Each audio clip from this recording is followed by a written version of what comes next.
नमस्कार दोस्तों, एक ही लाइब्रेरी में आप सभी का स्वागत है। आज का वीडियो जो है वो class 10th social science history chapter जो है यूरोप में राष्ट्रवाद का विकास के अति लघु उत्तरी यानी वेरी शॉर्ट आंसरों की है। तो ये टॉपिक बहुत इंपॉर्टेंट हो जाता है, यूरोप में राष्ट्रवाद का विकास। तो इसके अति लघु उत्तरी यानी वेरी शॉर्ट टाइप आंसर हैं। तो शुरू करते हैं वीडियो को, और चैनल को लाइक सब्सक्राइब शेयर जरूर करें। देखते हैं जर्मनी के एकीकरण का नेतृत्व किसने किया था। तो जर्मनी के एकीकरण का नेतृत्व जो है बिस्मार्क ने किया था। किसने किया था? बिस्मार्क ने जो है जर्मनी के एकीकरण का नेतृत्व किया था, यानी लीडरशिप की थी। अगला है, जर्मनी के एकीकरण का दादा किसे कहा जाता है। तो जर्मनी के एकीकरण का जो दादा नेपोलियन बोनापार्ट जो है, नेपोलियन बोनापार्ट का योगदान बहुत ही महत्वपूर्ण है। तो जर्मनी के एकीकरण का जो दादा कहा जाता है वो कहा जाता है नेपोलियन बोनापार्ट को, जो है जर्मनी के एकीकरण का दादा कहा जाता है। फ्रांस प्रसा युद्ध के बाद फ्रांस और जर्मनी के बीच कौन सी संधि हुई थी। तो फ्रांस और प्रसा युद्ध के जो बाद जो है फ्रांस और जर्मनी के मध्य 10 मई 1871 को यानी 10 मई 1871 को फ्रैंकफर्ट की संधि हुई थी।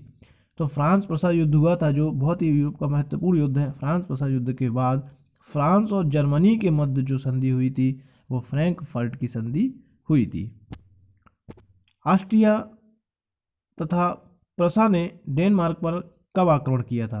ऑस्ट्रिया तथा प्रसा ने जो है डेनमार्क पर कब आक्रमण किया। तो ऑस्ट्रिया तथा प्रसा ने जो है डेनमार्क पर 1 फरवरी 1864 ईस्वी को आक्रमण किया था, यानी 1 फरवरी 1864 को जो है आक्रमण किया गया था। ऑस्ट्रिया तथा प्रसा ने, ऑस्ट्रिया और प्रसा ने मिलकर जो है डेनमार्क पर आक्रमण किया हुआ था। ऑटो वान बिस्मार्क कौन था। ऑटो वान बिस्मार्क प्रसा के राजा विलियम प्रथम का प्रधानमंत्री था। तो ये ऑटो वान बिस्मार्क जो है, ये जो है बिस्मार्क जो है प्रसा के राजा थे विलियम प्रथम का जो है प्रधानमंत्री था। इसकी भी महत्वपूर्ण भूमिका है। इटली के एकीकरण से संबंधित 3 प्रसिद्ध नेताओं के नाम लिखना है जिन्होंने महत्वपूर्ण भूमिका निभाई थी। तो इटली के एकीकरण में जो है 3 प्रसिद्ध नेता हैं, मैजनी, गैरीबाल्डी और काबूर। ये इटली के एकीकरण से संबंधित हैं और बहुत ही महत्वपूर्ण हो जाते हैं। मैजनी, गैरीबाल्डी और काबूर जो है ये इटली के एकीकरण से संबंधित हैं। जर्मनी के एकीकरण का अंतिम सोपान क्या था। तो जर्मनी के एकीकरण का अंतिम सोपान जो है फ्रांस प्रसा युद्ध था। फ्रांस प्रसा युद्ध जो है जर्मनी के एकीकरण का अंतिम सोपान निकला। इटली के एकीकरण की 2 बाधाएं लिखना है। तो इटली के जो एकीकरण की 2 बाधाएं आई, इटली के एकीकरण के लिए जो 2 बाधाएं सामने खड़ी थी वो थी, एक तो था ऑस्ट्रिया का प्रभुत्व और दूसरा इटली के शासकों की प्रतिद्वंदता। ऑस्ट्रिया का जो प्रभुत्व था इसके वजह से भी इटलीकरण के होने में बाधाएं आ रही थी। दूसरा इटली के शासकों की प्रतिद्वंदता थी, यानी इटली के जो शासक थे वो आपस में जो है लड़ रहे थे, आपस में विवाद कर रहे थे।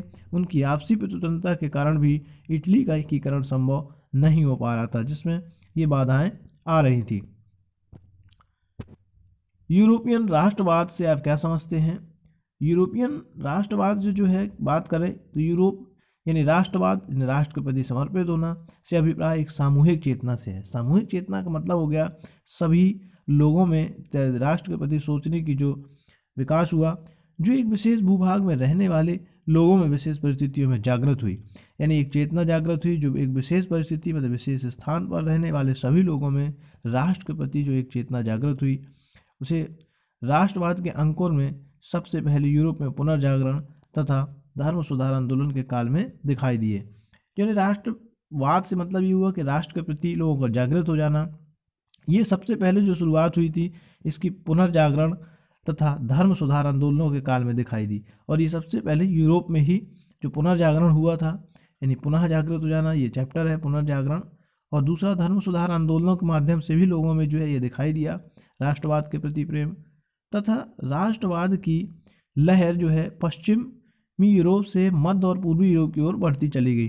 धीरे धीरे जो है राष्ट्रवाद के प्रति लोगों यानी राष्ट्र के प्रति लोगों के सोचने की जो क्षमता दी या राष्ट्र के प्रति लोगों का जो बदला, तो राष्ट्र ये जो धीरे धीरे बढ़ती चली गई सभी जगह एक साथ। ऑस्ट्रिया प्रसा युद्ध कब आरंभ हुआ था। तो ऑस्ट्रिया और प्रसा का युद्ध जो है 16 जून 1866 ईस्वी को आरंभ हुआ था।